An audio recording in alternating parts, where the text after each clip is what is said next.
Olá, boa noite a todos. Hoje nós estamos aqui para falar do Brasil e da música brasileira. Tenho o prazer de receber aqui o Rodrigo. Rodrigo, boa noite, seja bem-vindo. Boa noite. Eu vou pedir que você se apresente, por favor. Eu sou o Rodrigo Faúri, eu sou jornalista especializado em música brasileira, sou historiador da música brasileira, tenho 6 livros, 4 biografias de Ângela Maria, Cauê Peixoto, Dolores Duran e Claudete Soares, tenho um livro sobre a Revista do Rádio, que foi a primeira publicação que falou dos artistas da música brasileira, e a partir de 1948, e fiz um livro também chamado História Sexual da MPB, A Evolução do Amor e do Sexo na Canção Brasileira, que é um livro pioneiro sobre música e comportamento no Brasil. E tenho 3 livros prontos também para sair, que ainda não consegui sair por causa da pandemia.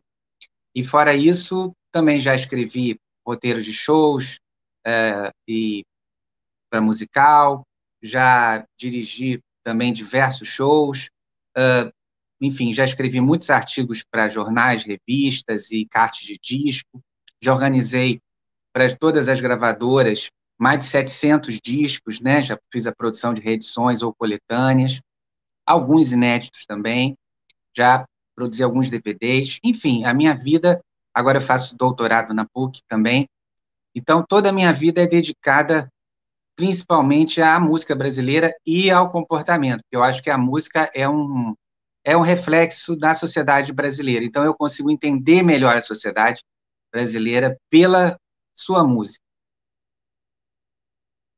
Fantástico. Eu vou te pedir, então, que você fale um pouquinho dos anos 50, só para a gente começar, né? Nosso foco vai ser 70 e 80, mas vamos começar nos 50. E tem todo aquele cenário maravilhoso das cantoras do rádio. Você foi biógrafo. Queria que você falasse um pouquinho dessa época e da pessoa do Galbi, que é tão importante. Eu biografei, assim, dos 5 cantores mais importantes da era do rádio, que foram Ângela Maria e Calbi Peixoto, né? E além de Emilinha Borba, Marlene e Ivon Cury. Esses foram top de linha, além do Luiz Gonzaga e do Jackson Pandeiro também, que foram, e do Nelson Gonçalves, né? Acho que esses foram, assim, o top do top do top, em termos de popularidade. E Ângela e Calbi consideradas as maiores vozes, professores de todos os cantores que vieram depois deles, né? Mesmo os que parece que não tem referência, tem. Isso nos meus livros está muito bem explicado. Até o Chico Buarque, quando era pequeno, quando ouvia Calbi cantar, queria ser cantor, né? Então, Isso porque nós tínhamos a Rádio Nacional também, né? Até a Cássia Eller, que é muito mais jovem, a mãe tinha uns 78 do Calbi em casa e ela ficava louca quando ouvia. Então, assim, ela a Bethânia tinha uma foto do Calbi de um lado, no classificador dela de colégio, e do Ivon Cury do outro.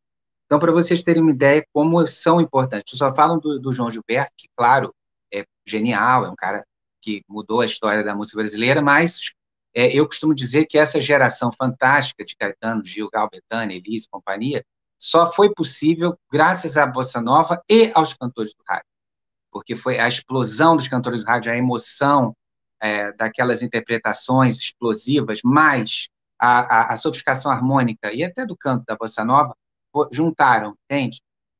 Então, muita gente acha que é uma época menor, que aí tem aquela expressão super preconceituosa das macacas de auditório, que gritavam enquanto os cantores estavam lá. Gente, isso existe até hoje. Você vai em qualquer grande show, de Ana Carolina, sei lá, até os sertanejos, e você vai ter a mesma histeria. Isso é uma coisa do brasileiro, que é para fora, entende? O problema é que na época a rádio era ao vivo, e quando esses ídolos cantavam, eles cantavam ao vivo no rádio. Então, cada um deles tinha o seu horário. Então, você às vezes só ouvia os gritos, porque era uma gritaria infernal. Então, por isso que ficou essa pecha. Mas, você veja bem, de uns anos para cá, quando se faz o disco ao vivo, agora eles microfonam a plateia inteira para ter essa gritaria. Aí vocês veem coisa interessante, né? Umas coisas. É só uma forma de você olhar, um enfoque, né? Então, os anos 50 é o seguinte, assim, a música brasileira ela ganhou uma cara, assim, ela já vinha desde os primórdios, enfim, a gente é uma cultura muito miscigenada, mas na música brasileira sempre houve uma mistura muito grande, não só de raças, como também de músicas do mundo inteiro, né, que acabaram aportando aqui. E quando chegou nos anos 30, a música brasileira ganhou uma cara, uma geração que a gente chama de Era de Ouro, de Braguinha, de Lamartine Babo, de Dorival Caymmi, Noel Rosa, Ari Barroso, Custódio Mesquita, Ataúfo Alves, São Batista, Geraldo Pereira, Erivelto já começando, é uma loucura, é uma quantidade de Pedro Caetano, Roberto Martins, é uma quantidade de gente boa em ação, que é um troço assim, Haroldo Lobo, Carnaval, é um negócio louco. Mas aí é mais pelo samba também. Não é só pelo samba, é o samba que se fixa nos anos 30 para valer, a marcha de carnaval, a valsa, que era a grande música romântica dos anos 30, e o fox canção, que era inspirado nos foxes americanos, que era a grande música de exportação americana no início do século passado, era o fox. Então, esses ritmos marcaram a Era de Ouro, de 30 a 40, de 29 a 45, mais ou menos. E produziu um cancioneiro muito original e grandes cantores maravilhosos, Francisco Alves, Orlando Silva, Silvio Caldas, Carlos Galhardo, no samba Ciro Monteiro, Aracide Almeida, Moreira da Silva, começando Linda Batista, de Cian Batista, Isaura Garcia, Carmen Miranda e Aurora Miranda, né? A Carmen, maior cantora da década de 30 até ir para os Estados Unidos, 39. Então, essas pessoas, havia a figura do cantor e a figura do compositor, isso normalmente não se misturavam, a não ser o caso raro do Caymmi e do Ataú, que eram cantautores, mas isso só foi mudar nos anos 60. Então, na segunda, a fase que a gente chama de a segunda era do rádio, começa mais ou menos em 46, com o auge do Baião, né, quando o Luiz Gonzaga se junta com o Berto Teixeira, que era um advogado, e começa a divulgar esse ritmo do Baião para o Brasil inteiro. Então, assim, na verdade, o Luiz Gonzaga ajuda a sacralizar o que a gente entende como Nordeste, né? Assim, toda aquela cultura que, na verdade, é muito plural, porque o Nordeste é enorme, né? Vai lá do Maranhão até a Bahia, na verdade, vira uma coisa só, pelas mãos, vira aquela cultura meio do sertão, né? Que é a cultura que o Gonzaga traz, que é um negócio de louco. Mas ele está cantando no rádio ou ele está gravando já discos? Gravando discos e todo mundo gravando as músicas dele também, entende? Todos os cantores do rádio, vários, começam a aderir ao Baião também, que virou uma febre, entende? E começa em 46 com o 4 Ases e 1 com o Coringa, com a música Baião. Eu vou mostrar para vocês como se dança o Baião, e quem quiser aprender, favor prestar atenção. Começa com essa música e depois todo mundo começa a gravar Baião, e o próprio Luiz Gonzaga, que encarnava o caboclo nordestino como ninguém, era um cara muito teatral e genial. Então, o carisma dele tudo fez com que a música nordestina virasse nacional, né? Quer dizer, essa música, o baião que ele estilizou, que ele achou que era um ritmo mais palatável para o sul, e depois vieram outros gêneros que ele também cantou. E aí depois, aí em 53, vem uma segunda figura nordestina que ajuda a levar até o fim da década isso, que é o Jackson Pandeiro. E, fora disso, a gente tinha ainda os vozeirões, ainda muito influenciado pelo bel canto italiano, né? E Ângela Calbi, Dalva de Oliveira, né? E mesmo grandes sambistas, a Linda Batista também tinha um vozeirão, né? E também... Mas a Ângela está cantando músicas românticas. Samba como que ela surge? Aí começa a valsa cair em desuso e entra em cena o samba canção, que é a grande música romântica dessa segunda era do rádio. E ao lado do samba canção e do baião, claro que também havia algum outro samba importante, claro, os sambas, música de carnaval, sambas e marchas, mas essas foram, e também muita música estrangeira chega no Brasil, de todas as partes do mundo. Então tem muita versão gravada aqui também, e até no original. Por exemplo, a música, basta dizer que o maior sucesso da Ângela Maria, A Vida Fora, foi a música cubana, que era o Babalu, né? E também o bolero está no auge, né? E o bolero também influencia o samba-canção. E o samba-canção antes era um samba meio samba-choro, era um samba mais animado. O samba fica um pouco mais lento e mais dramático, o samba-canção, nessa época, somente a partir dos anos 50. E aí, Então eles cantavam um repertório, né, dividido entre o baião, o samba-canção e muita coisa estrangeira. Essa época também é marcado o surgimento do LP. Ainda existia os 78 rotações, com uma música de cada lado, disco muito frágil, quebrava à toa. Ele ficou até 64, e concomitantemente havia os LPs, né? Nessa época também. Então já começava uma cultura, mas quem tinha dinheiro para comprar LP era mais a classe média alta. O povão E quais continuava são no as 78. empresas? Hã? E quais são as empresas? Várias. Havia gravadoras, né? Tinha a RCA Victor, a Columbia, a Odeon, né? As nacionais eram a Continental, principalmente a Copacabana, né? Essas é que mais dominavam o mercado, né? Somente essas que eu falei. Aí, bom, tinha também algumas figuras, além da Ângela e do Calbi, que eram cantores ecléticos, que cantavam um pouco de tudo, mais romântico, mas eram ecléticos. Tinha Emilinha Borba, que era uma cantora também eclética, também que fazia também muita música carnaval, cantava muita música carnaval. E quando ela começou assim, a faltar alguns programas de rádio nacional, eles resolveram criar uma rival para ela. E aí elegeram a Marlene Rainha do Rádio em 49. E deu certo a estratégia, porque aí a Marlene, que era ótima também, cantora de elite, cantava no Copacabana Palace, acabou também tendo um repertório mais popular e de muito bom gosto, assim. Gravou muita coisa de carnaval também, de meio de ano, músicas maravilhosas.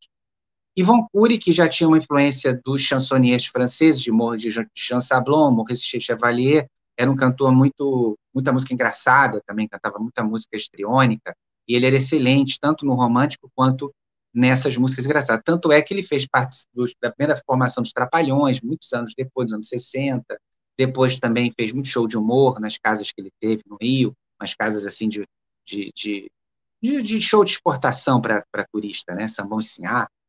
Então, o Yvon também foi muito marcante, né, nessa época. O Nelson Gonçalves, também um cantor muito romântico, que vinha da primeira era de ouro, né, da primeira era do rádio, desde 42 já fazia sucesso, primeiro com valsas e fox canções, e alguns sambas, e nos anos 50, mais samba canção, até que em 57, já no fim da era do rádio, ele estoura com Boemia, aqui me tens de regresso, e suplicante lhe peço a minha nova inscrição. E aí ele vendeu 1 milhão de discos, 78, foi um negócio de louco, né? E a partir daí ele firmou uma parceria com Adelino Moreira, que é um compositor bem brega, que tem coisas bonitas como essa música, mas tem outras que são um pouco apelativas, e continuou com esse sucesso. Ele nunca, maioria desses cantores do rádio ou pararam de gravar a partir de meados dos anos 60, ou rarearam as gravações. O Nelson não só não parou, como é que ele gravava 2 discos por ano, no mínimo, 2 LPs por ano. Mas isso, assim, até o início dos anos 80, ele gravava 2 LPs por ano. Chegou um ano que ele gravou 3 nos anos 70. Então, assim, é um recorde absoluto. Nenhum cantor do rádio conseguiu o que o Nelson conseguiu em vendas de disco. É um negócio absurdo. A Ângela era campeã, assim, até meados dos anos 60, mas o Nelson foi superando, porque ele não parava de gravar e vender. Inacreditável. E às vezes com discos muito parecidos uns com os outros, né? Como o Roberto E Carlos aí, depois fez, né? Também era uma fórmula, né? Só que o sim. Roberto era mais balada. Então E foi eles, isso. mas esse público deles, esse público que eles foram conseguindo, foi se ampliando, foi se tornando mais popular também? Cara, isso é interessante, porque assim, as pessoas falam muito que quando surgiu a Bossa Nova, 58, 59, mudou a música brasileira e que a partir daí os cantores do rádio perderam terreno. Não foi bem assim. Até meados dos anos 60, você tinha vários cantores, aspas, bregas, entendeu? Na época não se falava essa palavra, cantor romântico. Então, apareceu Agnaldo Timóteo, em 65, Agnaldo Rayol já vinha desde 57, se tornou um ídolo nos anos 60, Moacir Franco começou em 63 a gravar também música romântica, Silvinho, que era o cantor breguíssimo, cantor também, Orlando Dias, Anísio Silva, esses cantores cantavam praticamente assim, muito bolero, e depois, no caso do Timóteo e do Rayol e do Moacir, muito rock balada. E essas pessoas, assim, continuaram vendendo disco a rodo, até o final dos anos 60. Então, eu acho que, assim, os novos cantores românticos desbancaram cantores antigos que tinham um outro tipo de impostação vocal e outros que não, porque Aguinaldo também tinha. Os Aguinaldos cantavam para fora, Moacir também. Então, esse gosto continuou, em paralelo a uma linha evolutiva mais sofisticada que foi dar na Bossa Nova, nos festivais, na MPB, entendeu? Isso é que tem que ficar claro, que as pessoas não entendem isso.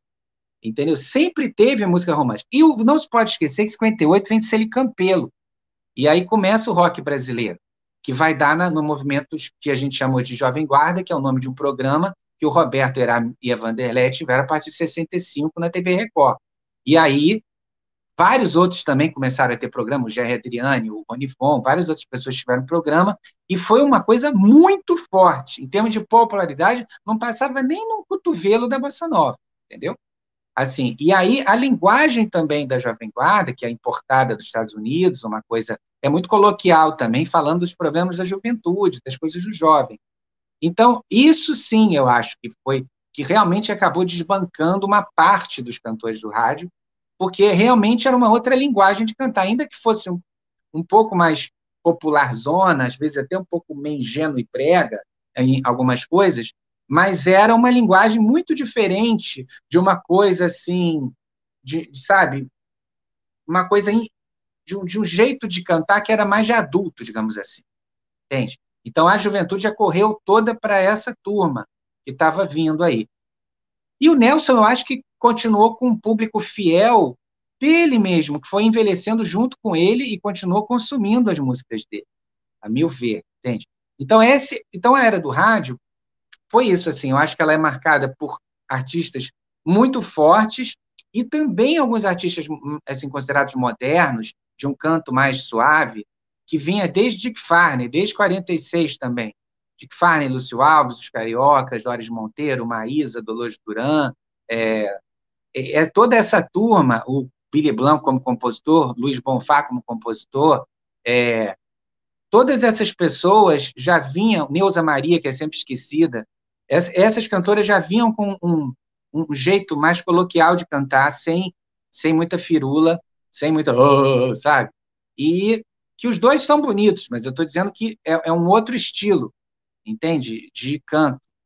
Então, essas pessoas fizeram história porque conseguiram, aí depois que veio Bossa Nova e tudo mais, tiveram uma sobrevida artística, tirando a Dolores, que morreu com 29 anos e 59, uma boa sobrevida artística, porque já fazia uma coisa diferente. Johnny Alf também, que é um cara que não tinha fama nenhuma, era um pianista da noite muito tímido, mas as músicas dele, a partir dos anos 60, também começaram a ser muito gravadas, ele próprio também gravando, né? Então foi isso, assim, é uma história. A Claudete Soares também é dessa turma de cantores mulheres, Silvia Telles, a Laide Costa. Então, são artistas, a Laide e a Claudete levaram a Bossa Nova para São Paulo, o Dick Farney também passou a morar em São Paulo nos anos 70, 70. Aí já tinha o organista Walter Vanderlei, que era marido da Isaurinha Garcia, que também fez muito sucesso em São Paulo, depois foi para os Estados Unidos. Então é isso, assim, a história dos anos, eu acho tão interessante a parte dos anos 50, porque é muita gente fazendo música, entendeu? É muita gente interessante de vários estilos, e todo mundo, se você ouvir a voz, fulano está cantando, sabe? Todo mundo tem carimbo na voz, sabe? São estilos, tem a Nora Ney, por exemplo, o Jorge Goulart, sabe? Que eram casados com estilos totalmente diferentes. O Jorge, uma voz para fora, uma voz enorme, e a Nora, uma voz falada, assim, dramática, sabe? Então, muito interessante, sabe? Eu sou muito apaixonado por essa fase, porque, para mim, é isso. Tem horas que eu estou para Dick Farney, tem horas que eu estou para Dalva de Oliveira, sabe? São coisas lindas e cada uma na sua praia, entende? É muito interessante porque, na realidade, eles também, por estarem no rádio, eles influenciaram né? Todo mundo vai ouvi-los, né? Toda a próxima geração dos anos 60 está ouvindo, né, esse pessoal, e está aprendendo com eles. Bom, nós temos os anos 60, que tem uma temática política, vamos dizer assim, né, sintetizando muito, e eu queria que você fizesse essa comparação. O que aconteceu dos anos 60 para os anos 70, porque aí a impressão que eu tenho, do pouco conhecimento que eu tenho do Nelson Motta, lá dos discos do Nelson Motta, como que é a Noite Tropical, né? Parece que há uma explosão de temas. Eu tenho essa impressão de que nos anos 70 meio que explodiu. E eu me lembro do Acabou Chorar, de 72. Como que você vê essa transição aí? O que aconteceu no início Olha, dos anos nos 70? 60, como eu te falei, assim, no início dos 60 foi uma época que em termos de comportamento, em termos, primeiro que o advento da música pop apareceu, né, com Beatles, né? Então, assim, isso mudou muito, não era mais só voz, ou só uma grande composição. A atitude era importante. Então, todo o movimento rock foi tão forte no mundo inteiro, em todos os países do mundo teve sua Jovem Guarda, teve sua bitomania, entende? Então, foi uma coisa fortíssima Claro que o rock é de 55, ele começa lá atrás, né? E o Elvis já estoura em 57, tudo mais. Mas, assim, com os Beatles, ele tem uma antes era Little Richard, Elvis Presley, aquela gente. Depois tem uma fase que o rock parece que vai cair um pouco, e de repente ele volta de novo, e a partir de 63, com os Beatles, o negócio pronto. Aí foi um negócio avassalador no mundo inteiro, que poderia ter levado a nossa música, inclusive, a virar um arremedo de música americana para sempre, coisa que acontece mais para cá, né? Mas como a gente tinha artistas engajados, muito fortes, e a gente teve também o movimento do samba era muito forte também, os sambistas eram muito tradição, e isso se postergou um pouco na música brasileira. A gente conseguiu ter, os anos 60 e 70, até meados de 80, uma identidade brasileira muito forte. Eu acho que a música brasileira, a partir dos 90, ela perde muito a sua identidade. Ela continua com coisas algumas interessantes, mas, assim, ela perde muito a identidade, ela fica mais globalizada, universal. Até os anos 80, a nossa música tem uma cara muito particular. Eu observo, assim, para mim, são 6 grandes décadas, dos anos 30 aos anos 80. São 6 grandes décadas que a gente fez, assim, o nosso melhor. O nosso melhor no sentido original, com repercussão. Que não adianta você conseguir fazer.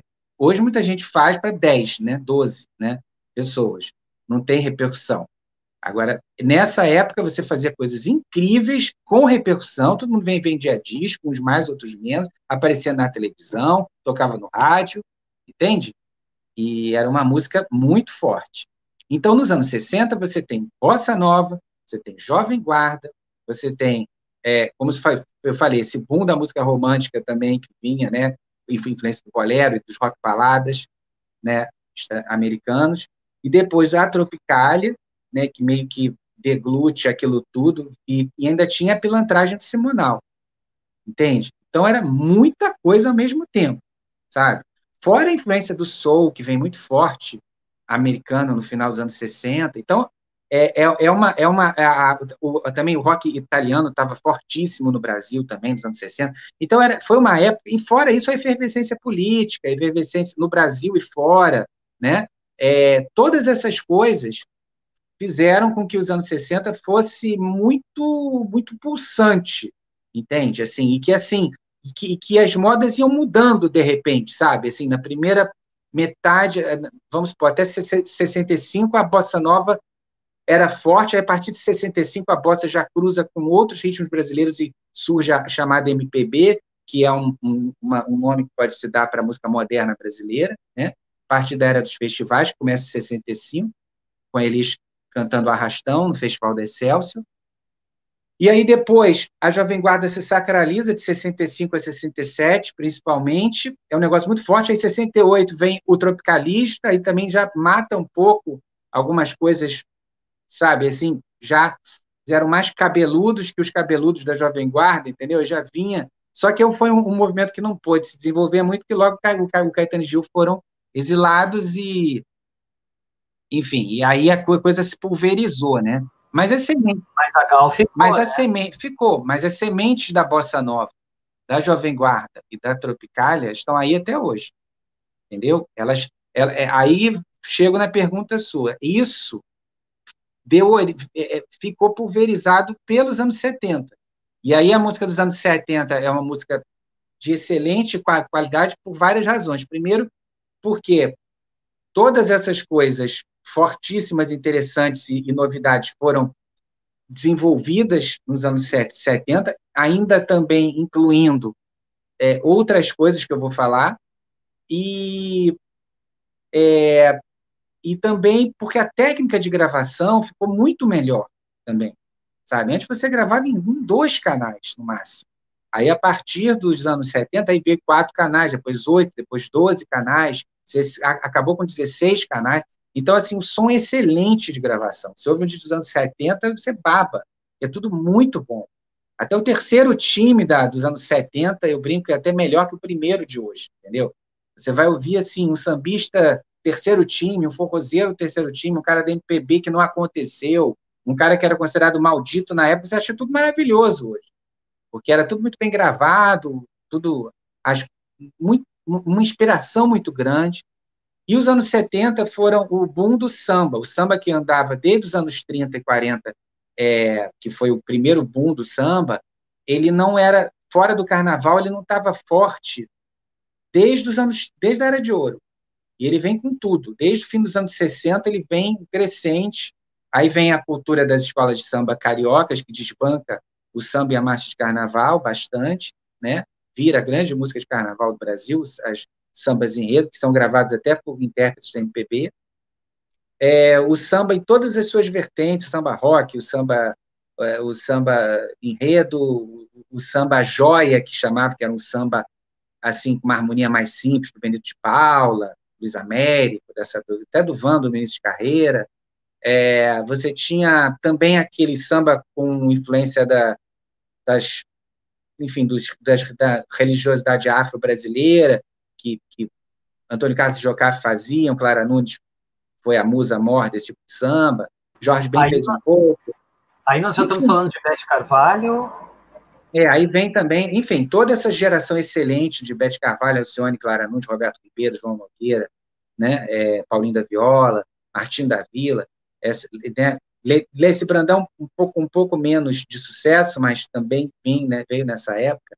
Todos os sambistas que eram de morro, digamos assim, que não chegavam aos estúdios, passaram a gravar, a Cartola, né, o Cavaquinho, a Dona Irã, as pessoas nunca tinham gravado antes, passaram a gravar disco.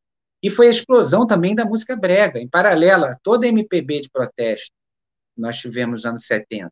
Ao boom do samba também, nós ainda tivemos espaço para uma música brega, brega mesmo, assim, aquele bregão sem vergonha de ser brega, aquela música cabareteira de Valdir Soriano, Cláudia Barroso, Nelson Ned, né? Essa turma toda veio também, Valdo Braga, depois o Odair José, e foi um boom também a música brega, né? Da música brega divertida de Sidney Magal e Gretchen, até a música, Gretchen mais no final da década, até essa música romântica, Antônio Marcos, não sei mais o quê, até aquela desbragadamente brega de Evaldo Braga, Valdir e Cláudia Barroso. Nós estamos falando aí de várias mulheres, né? Queria que você falasse um pouquinho das mulheres nessa fase, porque parece que tem uma certa aceitação da própria sensualidade, da própria sexualidade. Fala aí um pouquinho dessa. No final dos anos 70, é o que eu sempre digo, desde que eu falei no meu livro História Sexual, já falo sempre disso no meu canal, Rodrigo Oficial. Nunca houve na música brasileira Bom, primeiro que as mulheres elas passaram a ter cérebro, né? Porque antes elas eram sempre vistas quase não tinha mulher escrevendo música. Isso começou a ficar mais forte nos anos 80. Então, os compositores davam músicas para elas gravarem com a ótica deles.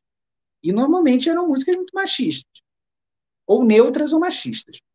Aí, quando passou nos anos 70, teve uma geração universitária, do Chico, do Caetano, do Gonzaguinha, do Aldir Blanc, do João Bosco, do Vitor Martins com o Ivan Lins, né? Gil, essa gente começou a dar voz às mulheres, assim, de igual para igual, quer dizer, começaram a escrever coisas, coisas fortes para as mulheres, no feminino. Então, eu digo isso, elas começaram a ter cérebro por isso, porque elas começaram a ser vistas como pessoas normais, sérias, entendeu? Como um homem, entende? Antes era considerado um ser humano de segunda classe. Isso é nítido, sabe? Então, ela era o bibelô do homem, então a mãe esposa devota, entendeu? Nos anos 60, isso começa a ter essa ebulição, que vai, principalmente a partir dos 70, aparecer nas letras de música. São letras belíssimas, belíssimas. E também as próprias mulheres, principalmente a partir da segunda metade da década de 70, final, virada dos 80, elas começam a ficar mais sensuais, elas começam a botar essa sensualidade na praça, muito forte, cantando temas sensuais, também isso era uma coisa rara na nossa música, músicas muito... Aí teve até um revival de boleros, assim, brasileiros, no final dos anos 60, no final dos anos 70, Sob Medida, Folhetim, Chico, Dois para Lá, Dois para Cá, João Bosco e Aldir, começou a ter uma coisa assim forte também, e foi incrível, assim. E aí, abertura política, a partir de 79, por aí, queda do AI-5, as músicas começaram a ficar mais divertidas também, mais irônicas, e sensuais. Isso vai mais ou menos até 86, e aí isso começa a mudar por conta também que a política não foi a nova república como esperava que fosse, também o advento da AIDS foi matador nesse ponto, né? No mundo inteiro. A música que era muito divertida, até mesmo o pop dançante, o New Wave, da primeira metade dos anos 80, ele muda a partir da segunda metade para uma música mais fria, eletrônica, lá fora, e aqui no Brasil para um rock mais agressivo, e um revival de romantismo anos 60, 50 estranho, a partir das músicas de Sullivan e Massadas e uma preguiça que invade a música brasileira, algumas até ótimas, mas era uma música cabareteira que que a MPB passou a tomar parte da MPB, começou a tomar para si como uma coisa de mercado mesmo, muito forte, que era uma coisa que eu sempre achei estranhíssima. Mesmo quando eu era pequeno, eu achava estranho. Foi uma coisa meio... Enfim, isso talvez refletisse, naquela época, já uma coisa assim de um Brasil que a gente meio invisível, sabe? Para a inteligência, digamos assim, sabe? Um Brasil brega, um Brasil ainda um pouco conservador, que existia e era muito forte, e que bastava só acender um fósforo que o negócio ia pegar. E é verdade, né? Foi o que Que pegou. é um sertanejo, vamos dizer assim, né? E aí deu espaço para o sertanejo, que não entrava no Rio de Janeiro, que era o grande polo irradiador da cultura, né? Via TV Globo, né? Antes via Rádio Nacional, depois via TV Globo. O sertanejo era uma coisa que não entrava no Rio de Janeiro, de jeito nenhum. E aí, mesmo o Chitãozinho e Chororó tendo vendido 1,5 milhão de discos em 82, isso era invisível para o Rio. Só Fafá conseguiu, gravando com eles em 89, no Vem de Lágrimas, que eles entraram nas FM. Eu queria te perguntar sobre algumas mulheres, né? Que a gente falou das mulheres, e tem a Rita Lee, a Gal Costa, a Elis, cenário aí, né? A Rita Lee é uma rara compositora dos anos 70, né? Que começa a botar as garras de fora.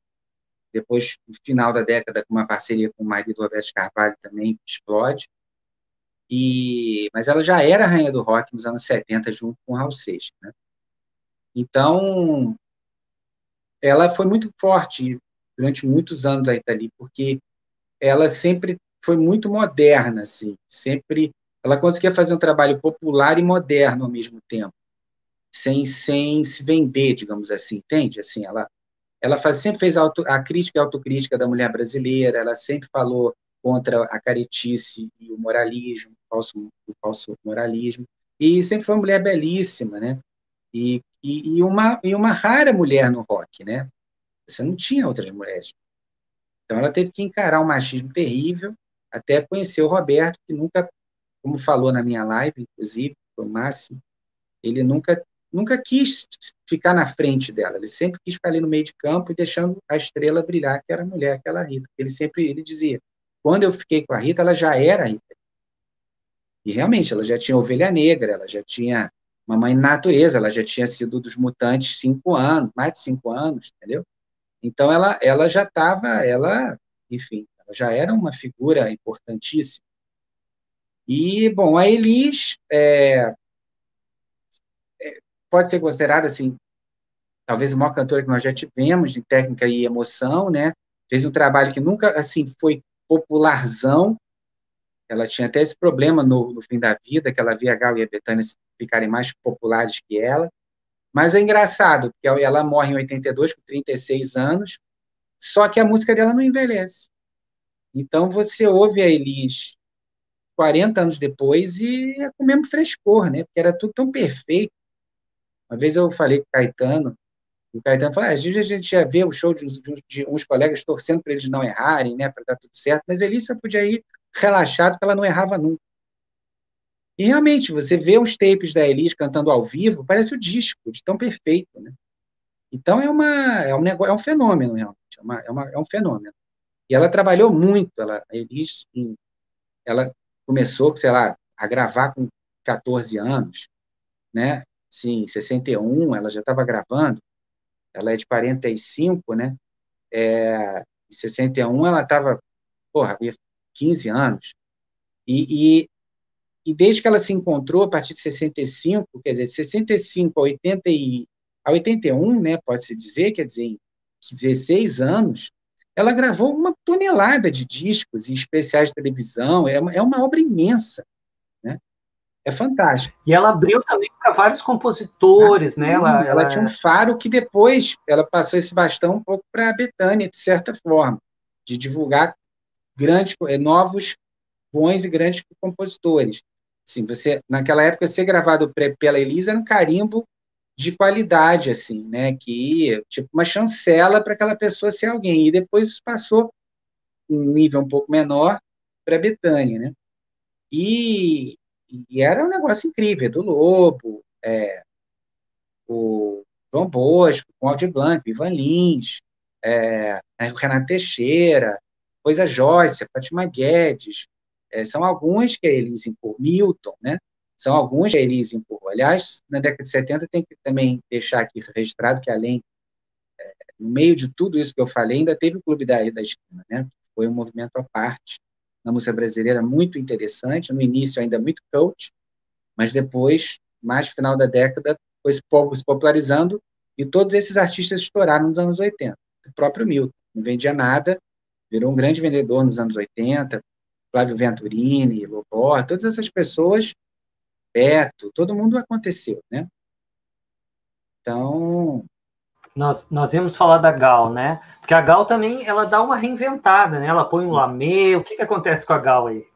a Gal teve várias fases, né? Assim, ela até 77 era uma Gal meio hippie, assim, era ídolo, havia um lugar na Praia de Ipanema, no Rio, que era onde ficavam os doidões, os artistas, que estava sendo construído um emissário submarino e ficavam umas dunas de areia, onde o pessoal fumava os beques, os baseados, e, enfim, tinha gente que o escritório das pessoas era a praia, né, onde todo mundo se encontrava.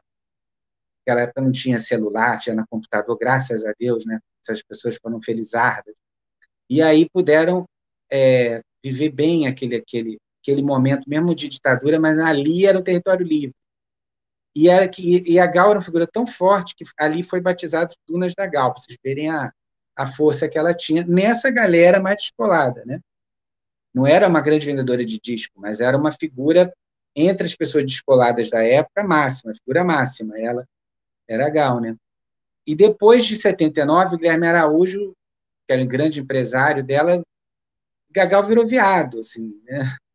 Ela botou um top dourado nela e deu uma, sabe, e fez o Gal Tropical, que aí era uma coisa assim, com referência a Carmiranda, a teatro de revista, um monte de coisa, e ela se reinventou e ficou tão interessante quanto antes, assim. Aí já era uma outra Gal, as duas super interessantes, e uma avalanche de hits, né, assim também. A Gal tem uma tonelada de sucesso. Um negócio absurdo, um repertório excepcional. E tem também assim a Fafá de Belém surgindo também, com um outro modelo de mulher, né, na música brasileira. É muito rico. Olha, é muita gente interessante. A Simone também começando. também. Porque a Simone foi acusada, entre aspas, de se masturbar até no palco, teve isso, né? Porque ela trouxe a sensualidade. Isso já nos anos 80, né? Que ela levou a sensualidade às últimas consequências, quando ela virou realmente uma estrela de multidões, né? Mas ela botou a cama no palco e antes de Madonna. E hoje ela, na nova geração, só lembra dela pelo disco de Natal. Isso mostra como a memória no Brasil é uma coisa terrível, né? Assim, as pessoas não têm memória mesmo, assim, não sabem fazer da memória uma coisa bacana. Simone lançou pelo menos 25 clássicos da música brasileira, entendeu? Caminhando e cantando, né? O Caminhando e Cantando foi o Vandré, né? Mas ela foi a primeira que cantou isso 10 anos depois, quando a música voltou a ser liberada, né? E foi perseguida por causa disso, né? Porque ainda caiu o AI-5, mas os militares não estavam de olho, né? Era uma época, tanto que, assim, a MPB podia ter morrido no show do Rio Centro, né? Em 81, que teve uma bomba que acabou explodindo no estacionamento, mas ela pode, dependendo de onde ela estivesse, a MPB inteira estava nesse show primeiro de maio. Então, foi um negócio terrível. Ainda tinha essas coisas, né, no Brasil do início dos anos 80. Certo. Queria que a gente falasse um pouquinho do Ivan Lins, do Milton, justamente, e do Ney, que são figuras que a gente não tocou ainda. O Ivan, o Ivan Lins e o João Bosco, né, são artistas super importantes, que estouraram nos anos 70 como compositores e cantores, né? O Ivan Lins tirou segundo lugar no Festival de 70, então O Amor é o Meu País, e a partir de meados dos anos 70 ele começou a fazer umas músicas mais engajadas politicamente com Vitor Martins, que, a meu ver, é um dos grandes gênios das letras nas nossas músicas, sempre esquecido. Um cara que faz aos nossos filhos, somos todos iguais nessa noite, velas içadas, começar de novo, sabe? É uma mudança dos ventos, mãos de afeto, vitoriosa, sabe? É demais, sabe? Assim, nossa, abre alas, desesperar jamais, sabe? É de uma sensibilidade, são coisas lindas, obras-primas. E o Ivan, um artista excelente, hoje é o maior compositor vivo gravado no exterior, né? Tom Jobim já foi, né? Então, é o compositor mais regravado internacionalmente, né? E hoje, se ele passar na rua, muita gente sabe quem ele é, né? Então, é um absurdo. O Marcos Valle é outro também, que é um cara que tem uma carreira internacional incrível. E muita gente jovem não sabe quem é, né?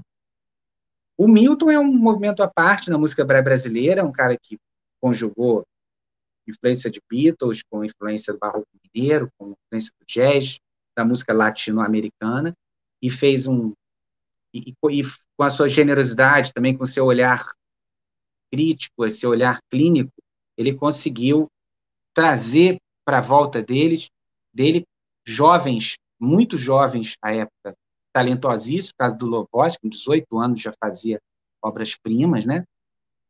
Como Girassol da Cor do Seu Cabelo, aquelas músicas maravilhosas.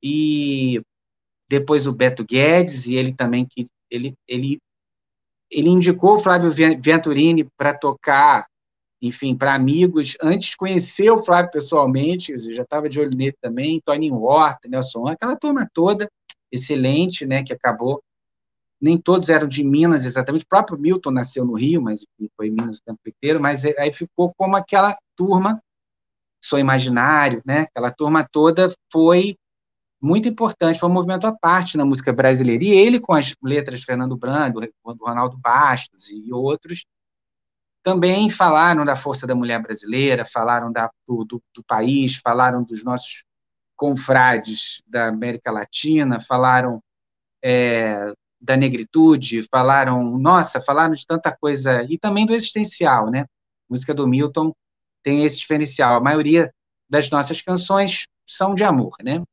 E a obra do Milton começou a falar de amor um pouco tarde, assim. As primeiras composições, tirando Travessia, a maioria das músicas do Milton falam do país ou falam do existencial. Por isso que o Caetano disse que não era fácil ouvir Milton, mas era lindo, né? Porque era uma música muito forte. Né? Coração de Estudante se tornou um hino, né? Coração Titã já tem a ver com a morte do Tancredo também, né? Que foi, acabou virando um emblema da época que o Tancredo morreu, foi uma grande frustração, né? Quando finalmente ele foi eleito, não pôde Sarney, o vice dele teve que assumir que era um cara que meses antes era ligado à linha dura. Foi muito louco. O Brasil não é para principiante. Mas então é isso. Então, assim, a gente tem uma. O Chico Buarque também, né? O Chico Buarque, a obra do Chico na década de 70 é uma coisa assim, é avassalador, porque além de fazer as músicas todas boas para os discos dele, ele fazia músicas deslumbrantes para várias cantoras, né, e cantores, MPB4 e as grandes cantoras, Bethânia, Torelli, e além disso, ele fazia músicas para cinema e teatro, todas incríveis. Ele fez músicas maravilhosas, fez Joana Francesa, fez para o Papai Brasil, do Cacá Diegue, fez música para peças maravilhosas, né? Até peças dele mesmo, Gota d'Água, tudo, e de outras pessoas. Continuou assim pelos anos 80, inaugurando uma parceria com o Edu Lobo, deslumbrante, para o Balé Guaíra, né? O Circo Místico, Grande Circo Místico, e depois fez o Corsário do Rei, e, e é assim, uma usina de músicas. Eu acho que o Chico de primeiros 20 anos de carreira é um negócio para ser analisado por uma junta. É um negócio absurdo. E o Gilberto Gil também. Se o Gil tivesse morrido no Refazenda, ele já teria entrado para a história da música brasileira. Porque além das músicas todas que ele já tinha feito músicas sertanejas, né, quer dizer, com expressão no Nordeste, já tinha feito um monte de sambas lindos, já tinha feito música de protesto, já tinha feito o diabo, entende? O Caetano, a meu ver, que assim, Mas ele só um pouquinho, mais. Antes de falar do Caetano, queria. Porque esse disco do Gil Real se dá uma virada, né? O que ele faz aí nesse disco? O Mazola, o produtor, levou o Gil para um caminho mais internacional, porque o Gil era muito raiz, né? E aí ele, no Realce, ele falou com o Gil, assim, propôs ao Gil, ele topou, que trouxesse músicos americanos, fizesse um crossover também com a disco music, com outros movimentos que estavam rolando fora, outro tipo de arranjo, e foi um boom, né? Foi um disco deslumbrante, o Real, 79. E ali foi um divisor de águas mesmo do Gil.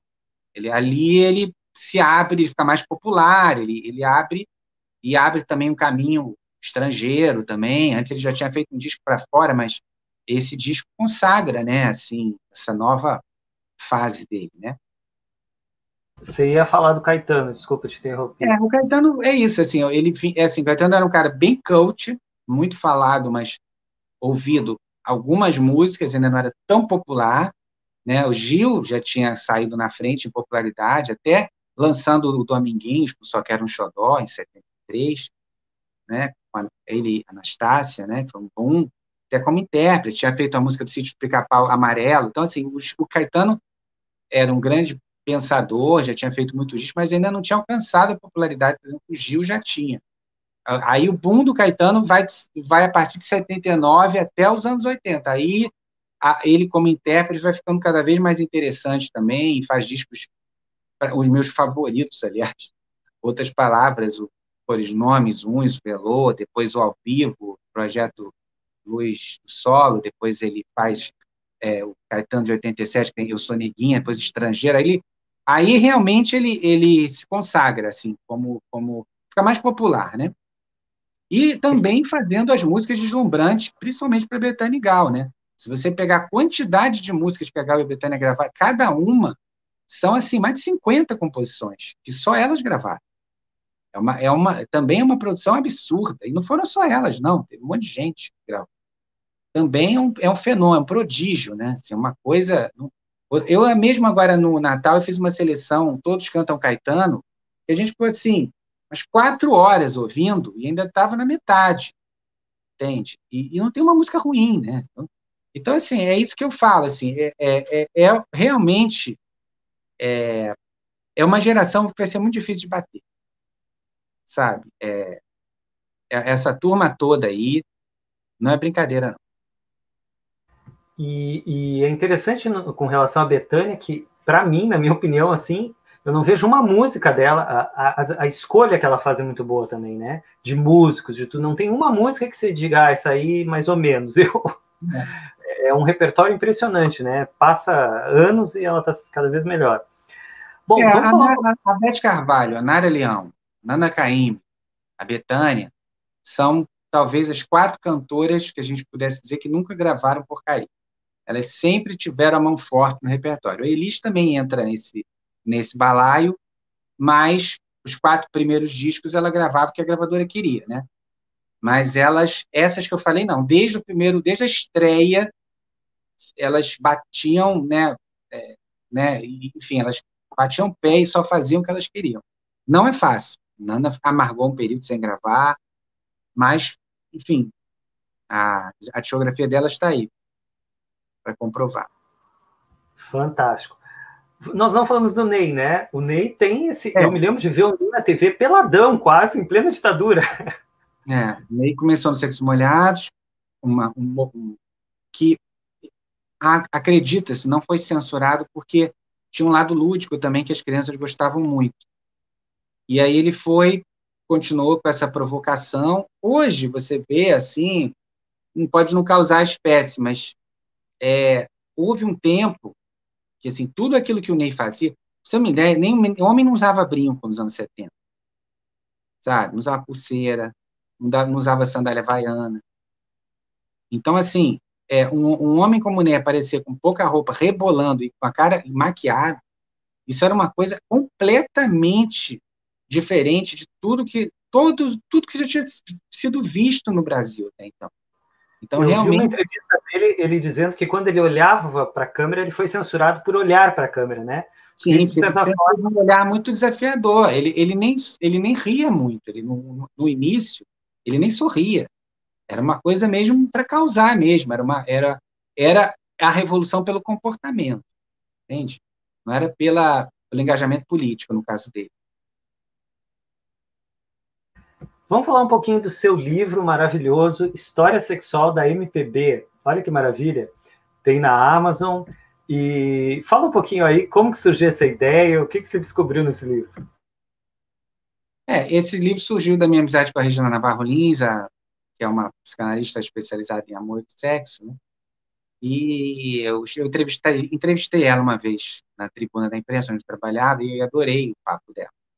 E aí ela fez uma revista que não deu certo, que tinha uma página que ela me pediu para fazer uma coluna falando da evolução comportamental, sempre um tema, a mulher, sei lá, submissa, e como é que foi isso, né, evolução, vamos supor, da música.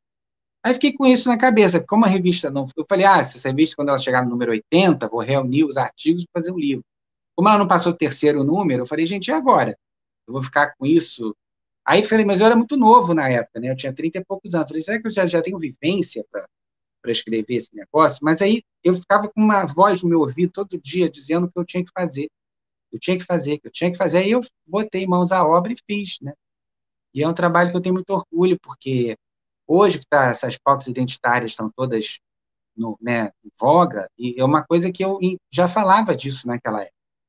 Eu já sacava que tinham músicas que eram deslumbrantes na música brasileira, mas que tinham algumas letras que eram muito machistas, algumas eram... e também percebendo também como eram as visões de amor, né? Algumas muito... sempre a culpada de tudo que estava errado nas relações era a mulher, que os homens que escreviam as letras. E tinha também uma coisa de supervalorizar o amor romântico idealizado, que gerava muito sofrimento. Então, até hoje tem letra assim, né? Mas é uma coisa, tipo, era muito forte, muito mais forte aí. Tanto que, assim, com o machismo também, se você mijasse fora da bacia, você não podia voltar nunca mais, você jamais seria perdoado. Era uma coisa muito forte, né? Então, e falei também da evolução do erotismo, do sexualidade, duplo sentido,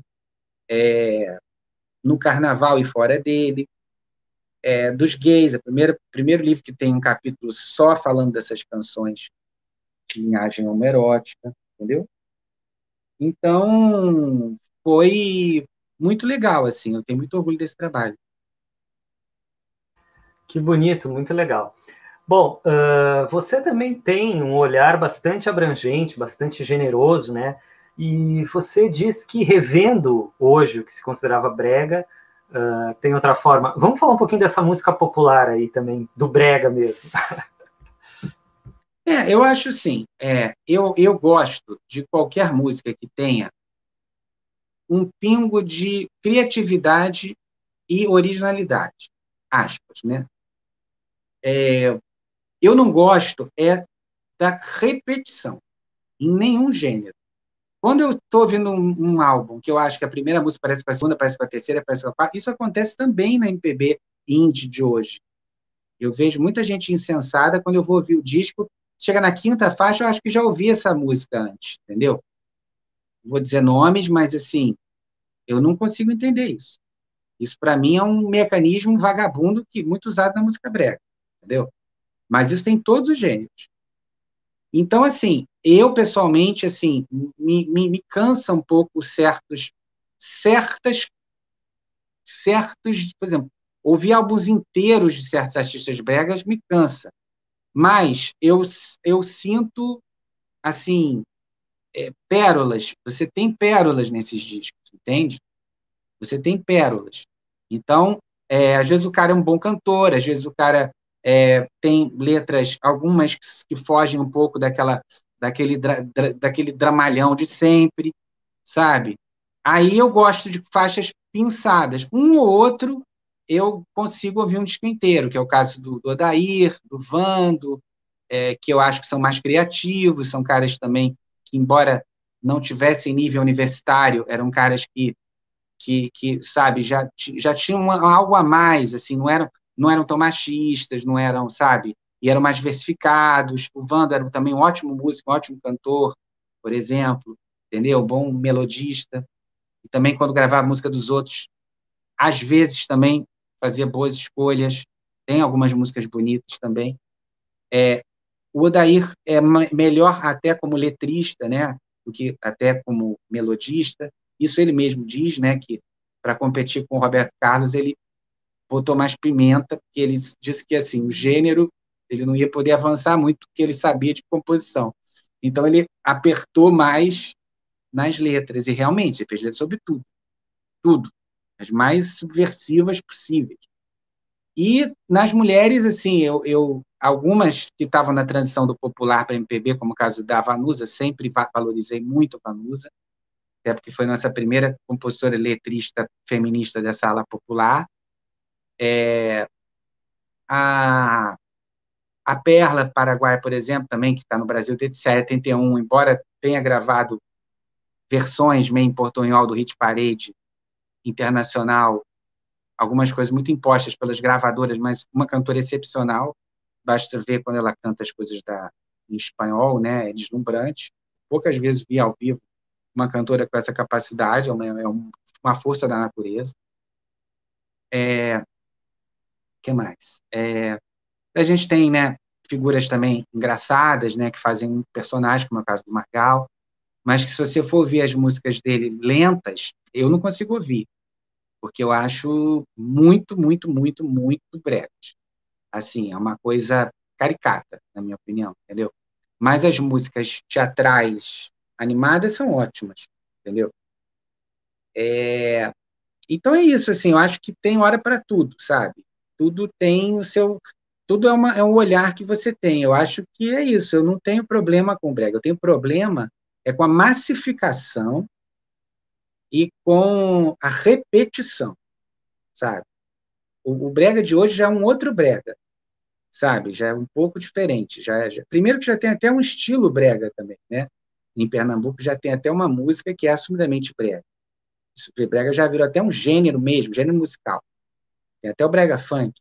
Mas eu digo assim, hoje a música popularzona do Brasil, né, que é principalmente o sertanejo, ela é uma música muito industrial, demais, assim, uma coisa e assim, e aí você vê que assim as músicas é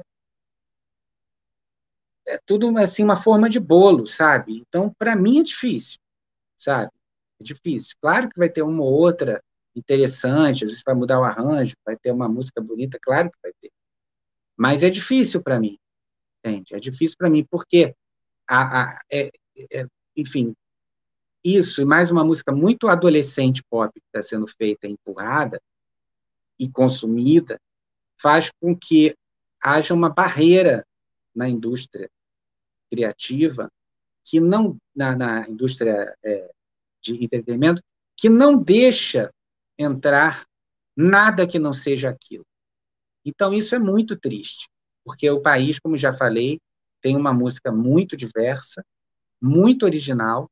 São poucos países do mundo que podem muito poucos países do mundo que podem se orgulhar de ter uma música brasileira, uma música nacional tão ampla e diversa como o Brasil tem. E, inclusive, tem regiões que nem foram exploradas ainda, tá? É muito exploradas. Então, eu fico muito impressionado com o nível que as coisas chegaram, sabe? Não é uma coisa saudosista, porque você não está entendendo o que o pessoal está gostando hoje, não sei o quê. Não, não é isso. Eu sei muito bem o que está se passando, eu sei que existe um delay geracional, nada volta ao que era, mas eu acho estranho o que está acontecendo no Brasil hoje, sabe? Que você vai no programa The Voice, todo mundo quer imitar cantor americano cantar, e quando canta as músicas antigas, canta de uma maneira americanizada, e quando você tem uma música que tem um pouquinho mais de conteúdo, ela já não é muito vinculada, não sei, em nichos, micronichos. Então, eu acho tudo isso muito estranho.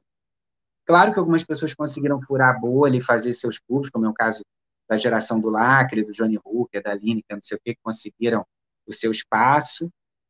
Tem algumas pessoas que conseguiram furar aqui e ali, o pessoal do hip hop, alguns também conseguiram alguma coisa, mas é interessante, porque um sucesso nacional, como havia antes, que todo mundo conhecia, do velho ao novo, da vovó ao netinho e do norte a sul do país, é muito raro você ter isso. Isso era uma coisa muito comum até os anos 90, digamos, até, vamos dizer, que com a internet, com as novas formas com esse novo mercado capitalista neoliberal nas últimas consequências, a gente não consegue mais. Agora, a forma de ouvir música mudou, a forma de produzir música mudou, a forma de consumir música mudou, a massificação do mercado nunca foi tão grande, a globalização padroniza tudo, e isso me incomoda.